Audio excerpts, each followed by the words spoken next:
Hello students of class 12th। तो आज हम 2024-25 का जो आपका हाफ ईयरली का क्वेश्चन पेपर था क्लास 12th मैथमेटिक्स का, उसके कुछ पार्ट को, कुछ क्वेश्चन को सॉल्व करेंगे, जिसमें क्वेश्चन नंबर फर्स्ट जो कि आपका एमसीक्यूज टाइप का क्वेश्चन है और दूसरा जो फिलअप्स वाला क्वेश्चन है उनको सॉल्व करेंगे। चलिए देखते हैं। प्रश्न नंबर 1 जैसा कि आपको दिख रहा है, सही विकल्प चुनकर लिखिए, जिसमें sine inverse in bracket sine 7π/6 का मान वो क्या है, देखते हैं। तो देखिए बच्चों, इसमें आपको ऑप्शन दिया है π/2, π/6, -π/2 और -π/6। तो इसका सॉल्यूशन देखकर हम समझेंगे, ऐसा नहीं डायरेक्ट टिक लगाएंगे। तो देखिए y बराबर sine inverse sine pi plus π/6। इसमें आपको साइन पाई प्लस थीटा बराबर पता होना चाहिए, माइनस थीटा होता है। साइन 180 प्लस थीटा हमेशा माइनस साइन थीटा होता है। और साइन 7π/6 की वैल्यू साइन पाई प्लस π/6 लिख सकते हैं, मतलब इसको तो हमने तोड़ा है, बट ये सूत्र हमें पता होना चाहिए। तो देखिए डायरेक्ट हम इसको साइन से साइन इनवर्स को कैंसिल नहीं कर सकते, तो साइन इनवर्स और इसको हमने लिखा, तो ये पाई प्लस π/6 को हम माइनस लिख सकते हैं। ये वाला सूत्र हमने यहाँ पर यूज किया, और आप साइन इनवर्स को साइन इनवर्स से कैंसिल किया, लेकिन ये माइनस वाला इधर बाहर आ जाएगा, तो ये माइनस का π/6 हमारा आंसर हो जाएगा। तो हमारा सही ऑप्शन क्या होगा, -π/6। दूसरे क्वेश्चन पर आते हैं बच्चों। टेन इनवर्स 1 और माइनस कोट इनवर्स -1 का मान क्या होगा। तो टेन इनवर्स 1 का मान π/4 होता है, या 10 का 1 निकाल कर देख लीजिएगा, उसका आप इनवर्स करना पड़ेगा आपको, तो π/4 याद रखिएगा। और कोट इनवर्स -1 का मान होता है 3π/4। अगर दो मान पता है तो आपको उनमें से क्या करना है, एक को दूसरे में से क्या करना है, सब्ट्रैक्ट करना है। सब्ट्रैक्ट करेंगे तो जैसे मान लीजिए ये π/4 में से आपको कुछ में माइनस करना है 3π/4, तो ये आ जाएगा पाई माइनस 3π/4, तो ये हो जाएगा -2π/4। ठीक है, तो 2 से 2 कैंसिल होकर ये 2 बन जाएगा, -π/2। तो कौन सा आंसर आ रहा है बच्चों, बी वाला, -π/2। तीसरा क्वेश्चन पढ़ते हैं। यदि ए और बी दो उपयुक्त कोटि के अवयव हैं, तब ए बी और होल पावर जो है डेस है, तो ये किसके बराबर होता है। तो ये उल्टा होता है बेटा। हम सिंपल मैथमेटिक्स में लिखते तो क्या लिखते हैं, ए डेस बी डेस लिखेंगे, लेकिन ये अगर हम अवयव की बात करें तो इसका हम उल्टा करते हैं, तो बी डेस ए डेस वाला ऑप्शन सही होगा हमारा।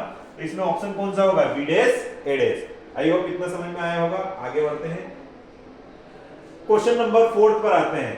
2 गुणा 3 या 2/3 की कोटि के अवयव में अवयवों की संख्या क्या होगी। तो सिंपल सा आप इनका मल्टीप्लाई कर दीजिए, 2 गुणा 3 मतलब 2 तिया 6।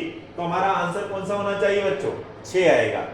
नेक्स्ट में देखते हैं, अवकल समीकरण dy/dx प्लस py बराबर q में समाकलन गुणांक या फिर इंटीग्रेशन फैक्टर है, उसका मान क्या होना चाहिए। तो बच्चों इसके लिए सूत्र आप याद रखिएगा, IF इंटीग्रेशन फैक्टर बराबर होता है E इंटीग्रेशन p dx। ये ध्यान रखना जरूरी है आपको, कई बार बच्चे गलत कर देते हैं, e to the power integration लगाकर p dy कर देंगे, तो वो गलत हो जाएगा, जैसे ये गलत है ना, लेकिन कंफ्यूजन हो जाता है। तो आपको ये सूत्र देखना है और इसी के आधार पर आप डिसाइड करेंगे कि इंटीग्रेशन फैक्टर का सूत्र कौन सा होगा। यदि रेखा की दिक् को जाए LMN है, तो LMN के भी सही संबंध होगा। देखिए माना हमने कोई एक सदिश मान लिया A और उसको वियोजित कर दिया, मतलब उसको उसके यूनिट वेक्टर के साथ में लिख दिया, तो हमें पता है ये क्या है, LMN क्या है, दिक् कोज्जाएं हैं। क्या है, दिक् कोज्जाएं। तो दिक् कोज्जाएं में हमें पता है दिक् कोज्जाएं क्या होता है, तो ये होगा आपका इसका कोफिशिएंट, मतलब एक्स एक्सिस में जो कोफिशिएंट है उसकी वैल्यू, तो ये अपॉन ये आ जाएगा मैग्नीट्यूड, और मैग्नीट्यूड आपको निकालना आता है, मैग्नीट्यूड मतलब परिमाण, तो ये होता है तीनों जो कोफिशिएंट है उनका स्क्वायर होकर सम होना और रूट लगाना। तो ऐसे करके हम इसको सभी वैल्यू में पुट करके देखेंगे। तो हम पहले करके देख रहे हैं l² + n² + n² में, तो अगर इसका मान 1 आ जाएगा तो हमारा ऑप्शन ए हो जाएगा। अगर इसका ये रखकर देखेंगे और 1 आएगा तो ये होगा। अगर ऐसे रखेंगे, तो हमने जब इसको रखकर देखा तो ये l² + n² + n² इसमें हमने रखकर देखा, तो ये a² आ गया। यहाँ पर ये बच्चों क्या आ जाएगा बताइएगा, l का स्क्वायर a² आ गया, तो n का स्क्वायर क्या जाएगा, b², और यहाँ पर क्या आ जाएगा, ये तो एज इट इज रहेगा। यहाँ पर ये क्या आ जाएगा, c², और यहाँ पर ये क्या हो जाएगा, एज इट इज रहेगा, सबका स्क्वायर होगा। लेकिन ये तीनों कॉमन है तो ये बचेगा क्या, a square plus b square plus c square, और यहाँ पर बचेगा क्या, सिर्फ ए मॉड का स्क्वायर।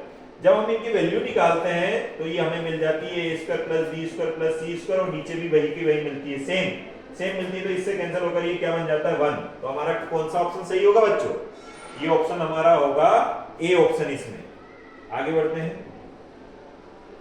अब प्रश्न नंबर दूसरे पर आ जाते हैं। तो प्रश्न नंबर दूसरा देखते हैं। तो रिक्त स्थानों की पूर्ति कीजिए।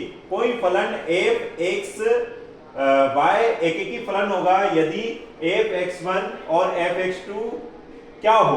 तो ध्यान दीजिएगा, जब इनके अंदर जो फलन के अंदर जो वैल्यू दिए है, वेरिएबल दिए हैं, वो बराबर होना चाहिए, तभी ये फलन कैसा होगा, एक ही फलन होगा। कोस इनवर्स x का मुख्य मान, आप याद रखिएगा, इसको आपको स्क्वायर ब्रैकेट में लिखना है, और इसका मुख्य मान जो होता है वो 0 और पाई का होता है। तो इंटीग्रेशन ये किस में लिखेंगे आप, इसको स्क्वायर ब्रैकेट के अंदर 0 से पाई में स्थित होगा। आव्यूह, अगर a बराबर a i j की और इसकी कोटि दी है m इंटू n, तो इसके लिए a डैश क्या होता है, उल्टा होता है। मतलब ये अगर m n है तो वो n इंटू m हो जाएगा। वो उदाहरण के लिए अगर 2y3 है या 2 गुणा 3 है या 2y3 है तो ये 3/2 हो जाएगा। अब cos रूट x का x के सापेक्ष अवकलन होगा। चलो अवकलन कर लेते हैं। तो माना y बराबर हमने क्या लिया, cos रूट x। अब dy अपन dx करना है, अवकलन करना है ना, क्या करना है, अवकलन करना है। तो आपको पता है cos का अवकलन क्या हो जाएगा, माइनस साइन, और रूट x है तो रूट x, cos का ये हो जाएगा। और आप d अपन dx किसका करेंगे, जो एक्स्ट्रा टर्म से, एक्स्ट्रा टर्म क्या है, रूट x, तो माइनस साइन रूट x हो जाएगा। और ये इसका क्या हो जाएगा, आपको पता है इसकी पावर कुछ नहीं, मतलब d अपन dx, और इसकी पावर क्या होती है, 1/2। तो आपको क्या करना है, इसको माइनस साइन रूट x तो एज इट इज रहेगा, इसका अगर करेंगे तो ये 1/2 हो जाएगा, 1/2 इधर जाएगा, और x की पावर में क्या हो जाएगा, -1/2। तो -1/2 को हम क्या लिख सकते हैं, रूट x। ये हमारा आंसर आ जाएगा। ठीक है बच्चों, नेक्स्ट में देखते हैं। तो इसमें आंसर आपको वहां पर लिख दीजिएगा जो लिखा है। यदि फलन f x y में f आच्छादक फलन हो तो उसके लिए सह प्रांत का मान परिसर के खालिस्तान होगा। तो ध्यान रखिएगा, जब ये कंडीशन होती है तो दोनों ही आपस में कैसे होते हैं, बराबर होने चाहिए। सदिश वाला देख लेते हैं। सदिश इतना दिया है तो अनुदिश मात्रक निकालिए। अनुदिश मात्रक होता है a unit vector, a vector और इसका मापांक।